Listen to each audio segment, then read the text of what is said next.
I got a lot of comments about last week's video about my experience at the Shangri-La Kerry Hotel in Shanghai, China. And a number of you said, wow, that sure is a great example of great customer service. And I want to point out to you that no, it's not. Let me explain to you. Hey, this is Steve Miller, better known as Kelly's Dad and Marketing Gunslinger. Thanks for joining me again this is episode number 93 in my Uncopyable Business videos. And so thanks for joining me. When I talk about, there is a difference between great customer service and a great customer experience. And I want to explain to you what I mean by that, and then tie that back into my experience at the Kerry Hotel in Shanghai last week. A few weeks ago, I talked about one of my new corporate clients as being the Gallery Furniture down in Houston. I had told you about Mattress Mack, who is, I'll tell you what, in Houston, this guy is a rock star. Everywhere he goes, people want to shake his hand. They say hello. They're happy to see him. They want to get their picture taken with him. The guy is an owner of 3 furniture stores called Gallery Furniture. And he's this kind of quirky guy, great guy. I got to spend a couple days with him last week, and really enjoyed being with him and seeing how he operates his business and seeing him give some speeches and stuff like that. Well, Mattress Mack made a name for himself. He's always been a philanthropist in Houston, and but he really became actually nationally, if not worldwide, famous during Hurricane Harvey, when Houston was just absolutely ravaged by just terrible floods. Really awful. Some of the stories that came out of that are incredible, including a lot of the stories that came out of the Gallery Furniture. And what Mack did during the floods was he went online. He went on to Facebook Live. Hi, Jim McAvell here at Gallery Furniture. Want to let all the residents that have been affected by this horrible hurricane and flood know that all of us at Gallery Furniture are praying for you, praying for your family, your home, and of course your community. With God's grace, we'll all get through this better and stronger than ever, because that's who we are. We are Texans. My daughter's favorite saying is, if not for my struggle, I would not have known my strength. I would not have known my strength. Well, we can take strength from the fact that for a couple hundred years, Texans have banded together and helped each other. And we will help each other now get through this crisis of flooding and hurricane. Because at Gallery Furniture, we believe in you, the great citizens of Texas. If you need a place to stay, we're opening up the Gallery Furniture North Freeway location on I-45 between Tidwell and Parker, and the Gallery Furniture Grand Parkway location on Highway 99 at Bel Air. We're opening them up so you can stay. We got lots of beds, we got lots of food, we got water, and we can even bring your animals. So we welcome you if you need a place to stay. We're opening up both buildings as shelters during this horrible time. And it just became this really amazing story of how Gallery Furniture and Mattress Mack just rose to the occasion to take care of their community, and he is absolutely genuine in that. I mean, there's no question about it. He is a businessman, and he is a very aggressive businessman, but he has a very, very strong heart for his community. And their tag phrase at Gallery Furniture is unity in community. But while I was there, I had the opportunity to sit in on some meetings with both his salespeople as well as his warehouse and delivery people. And while we were in the meeting with the warehouse and delivery people, Mack asked them to share some delivery stories, and looking for, are there any really special stories that they can capture and share. There were all kinds of really great stories about these people going above and beyond in their deliveries, but there were 2 stories that absolutely stood out, and even Mack was a little, his jaw dropped a little bit on these stories. And so let me share with you these 2 stories, and then I'll explain what I mean by the difference between great customer service and great customer experience. One story was these delivery people were taking a couch to an apartment building, and the customer's apartment was on the 4th floor of this apartment building. Well, it turned out the apartment building was an old building, and they couldn't fit, the elevators were too small. They couldn't fit the couch into the elevator. So they took a look at the stairs, you know, and the stairs were too narrow for them to be able to get the couch through that as well. So they were trying to figure out, okay, now how do we get this couch to the 4th floor apartment, right? And then somebody told them, well, there is a basement at the building. And so they went down to the basement, and they had the elevator at the 1st floor. And then they went in, they opened the doors of the elevator shaft, they climbed inside, and then they somehow were able to figure out how to rig the couch and tie the couch underneath to the bottom of the elevator so that it was hanging down from the elevator.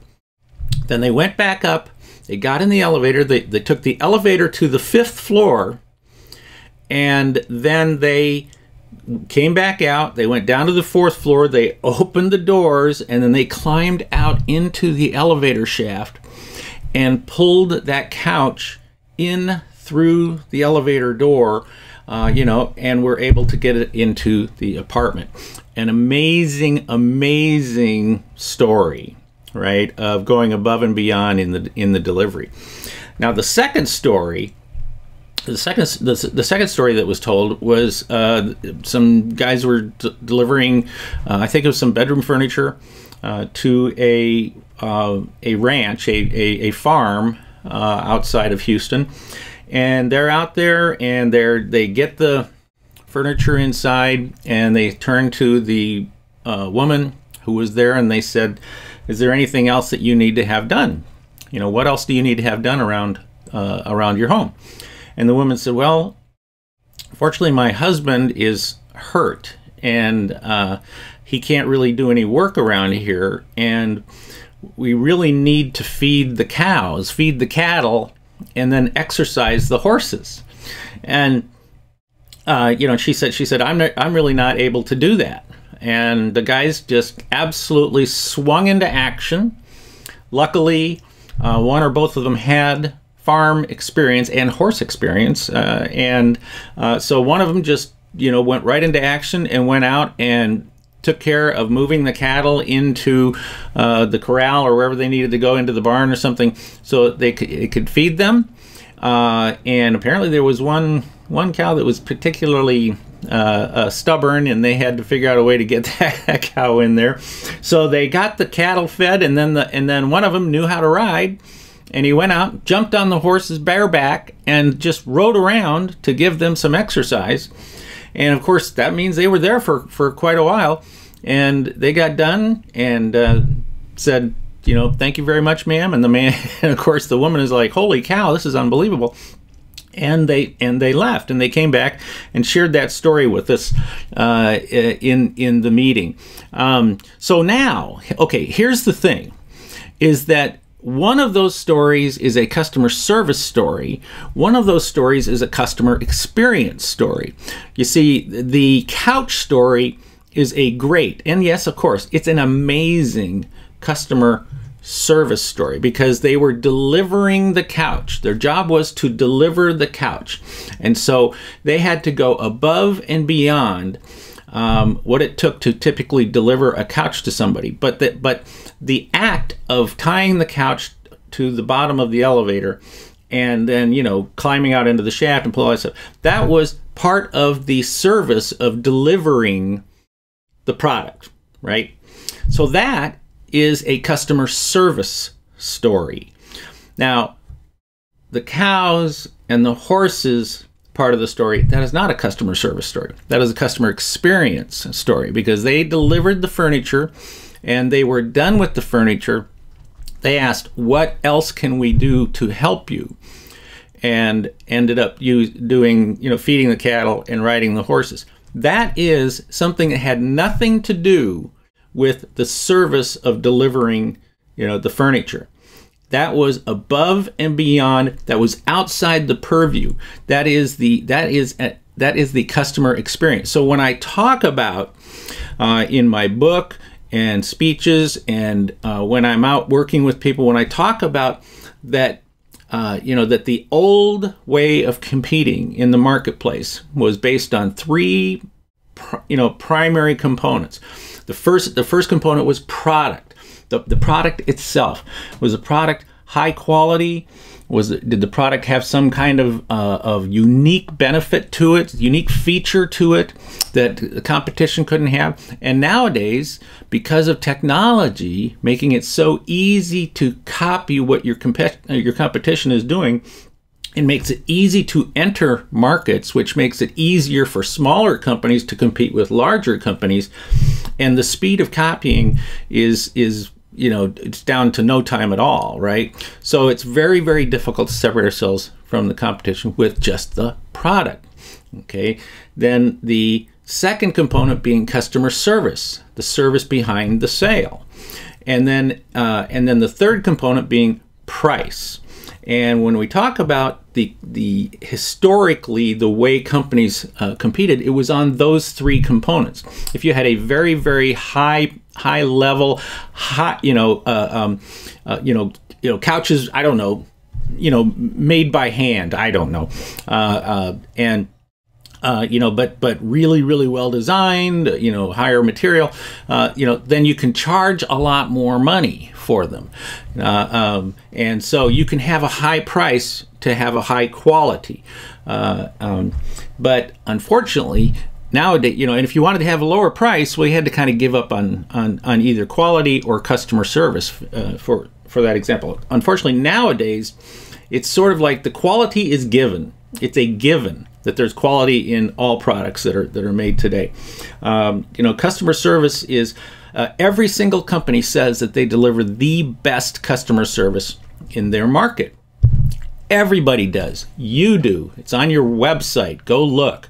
And yet you have not actually defined that, you see. So in the marketplace then, when your customers or prospects are talking to you, and if they can't tell the difference between your products and somebody else's products, and if they can't really define in their heads why your customer service is so far superior to the competition, because you don't actually define it, you don't offer meaningful specifics. If they can't tell the difference, then it boils down to price.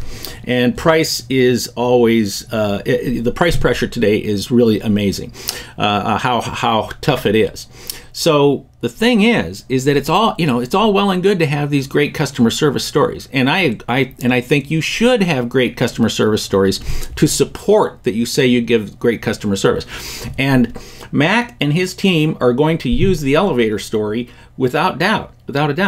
But then what I talk about in my book is that one of the ways to become uncopyable is to create a customer experience that wraps around those three components. That's one of the ways. I talk about 3 different ways in my book, and if you haven't got my book, you got to go get it.